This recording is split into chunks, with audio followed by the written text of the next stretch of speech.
ओट्सचा चिला बनवण्यासाठी पहिले आपण एका भांड्यामध्ये 1 कप ओट्स आणि 1 कप बेसन घेतलेलं आहे।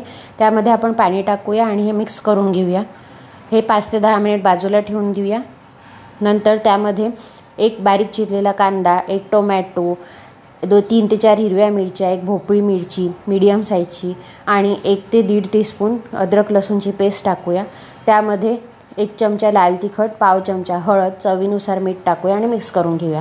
नंतर एक तवा घेऊन त्यावर आपण थोडंसं तेल टाकून ते पसरवून घेऊया। त्यावर आपण हे मिश्रण पसरवूया आणि 2 ते 3 मिनिट एका साईडने शिजू देऊया। मग पलटवून परत दुसऱ्या साईडने शिजू देऊया। परत एकदा आपण हे मिश्रण टाकूया, एका साईडने शिजू देऊया। मग आपण ते पलटवूया